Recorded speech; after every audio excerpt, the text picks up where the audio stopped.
Ito po yung champurado Hershey's natin. 40 pesos po siya. Ito naman po yung champurado ube. 40 per order din po. Hindi namin tinitipid yan. Tignan nyo naman po. Oh. Gcash payment po tayo. Kahit malayo po, pwede. Basta willing to pay po tayo sa rider. Lasang-lasa mo yung ube. Nilagyan din ng ube halaya.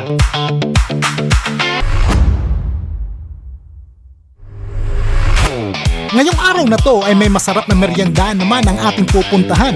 At ito nga yung dating nag-trending na nagtitinda ng masarap na ube champurado na talaga namang sobrang mabenta at dinadayo. Hindi tinipid yung kanilang mga ingredients.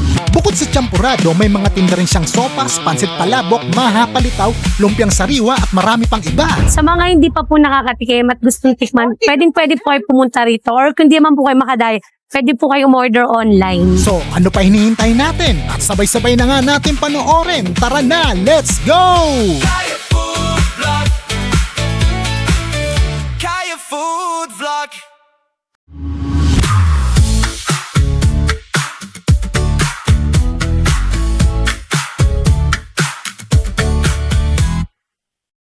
So ito na yung pinaka-pangatlo natin pupuntahan.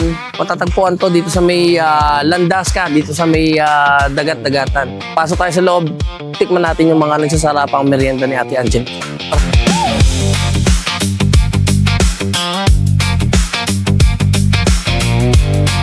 So, medyo matagal na rin na hindi natin nabalikan ito si Ate Angelique dahil yun nga, may mga nakapagsabi na minsan nagtitinda siya, minsan hindi. So, this time, titignan natin kung still nandito pa rin siya. At ayun, swerte, naabutan natin si Ate Angelique. Ayun. Ay, Ate Angelique, yan. So, kagaya pa rin ng dati.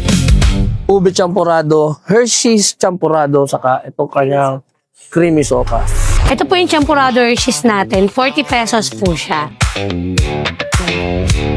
Ito naman po yung champurado ube. 40 per order din po. Ito pong sopas naman. Ganon din po. So, 40 per order din po. Nakilala kami dito sa ube champurado sa Hershey champurado. Gumigising kami 7. Prepare na kami na alas 7 ng umaga. Siguro yun ang hindi namin tinitipid yung ingredients ng paninda namin. Hindi namin tinitipid yan. Tignan nyo naman po. Oh.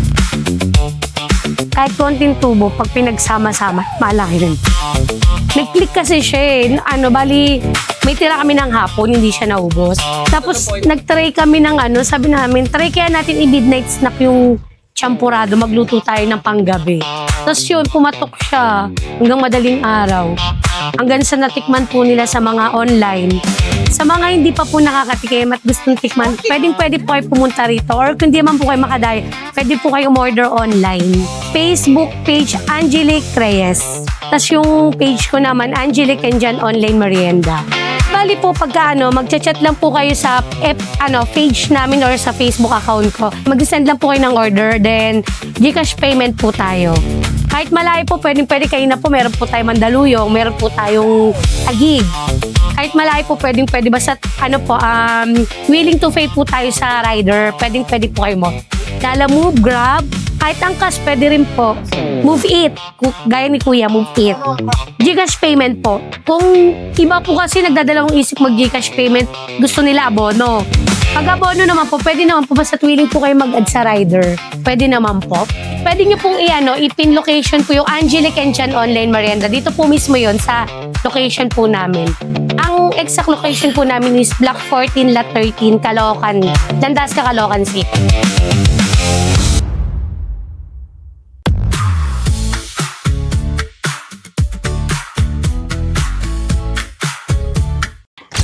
Gusto ko mas sabihin sa mga suki ka, thank you kasi kayo yung araw-araw nagiging lakas namin sa pagluluto. At saka, thank you lalo na po sa mga malalayo pa ulit-ulit ng order. Hindi po, kahit sabi malaki po yung delivery fee, minsan mas malaki pa yung delivery fee nila kaysa order nila, pero nag-order pa po talaga. Kaya lalo na po sa mga since day one na mga suki namin hanggang ngayon na nag-order, maraming salamat po. So after 3 years, ito, binalikan natin si Ate Angelique. Yung kanilang famous ube champurado na talaga naman nagtitrending. So magkano to Ate Angelique? 40 isang order. 40 pesos isang gantong order. Dito nga pala, wala palang dine-in dito ha. Ano lang dito, puro take-out lang. So tayo sa Gedli. 40 pesos. So kanina nilagyan na ng gatas ni Ate Angelique. Ngayon, may freebies pa na ano na... So ang sekreto ng masarap na ube champurado sa kampaninda ni Ate Angelique eh yung hindi tinipid yung kanilang mga ingredients. Kanya naman yan, no? Parang ayaw na humiwalay doon sa kutsara, di ba? Ay, walang ano ha, walang dine-in ha. Lasang-lasa mo yung ube. Nilagyan din ng ube halaya. So ito yung kanilang chocolate o Hershey's champurado. Hershey's chocolate saka tableya. Yung tableya bar yan. Chocolate tableya bar. Kita niyo naman kanina nung dumating tayo. Ngayon ang lalim na oh. Oh, di ba? Hindi tinipid dun sa may kompleto, may corned beef, may hotdog, may chicken. So puntahan niyo na si Ate Angelique at open na ulit siya. 2 p.m. onwards hanggang sa maubos. Ang tinda pala ni Ate Angelique dito, ube champurado, chocolate champurado, sopas, ginatang mais, palabok na mataba, palabok na manipis, maha, palitaw, saka lumpiang sariwa. So bukod doon sa sa mais, ginatang mais, ube champurado, chocolate champurado, sopas, meron din siyang dalawang klase ng palabok. So ito yung parang palabok ng pansit luglog o pansit malabon. Kasi magkakahalo na siya. Dalawang klase to, isang manipis, isang makapal. Ngayon nga pala, tumatanggap nga pala si Ate Angelique ng mga paluto. Halimbawa, mga birthday, feeding, yan, lamay. Hindi tinipid sa itlog, ang daming itlog. Tapos, lasang-lasa mo yung tinapa. Alam mo yung tinapa niya na hindi binili sa palengke? Yung siya mismo yung talagang nagsangag, tapos kinitsa niya, parang tinusta niya. Ginawa niya parang, yun nga, yung pambudbud sa palabok. Ano yung itlog, oh? Napaka-generous yung serving. Tapos, yung tinapa. Baga, sa 50 pesos mo, ganito karami, hindi ka nalugi talaga.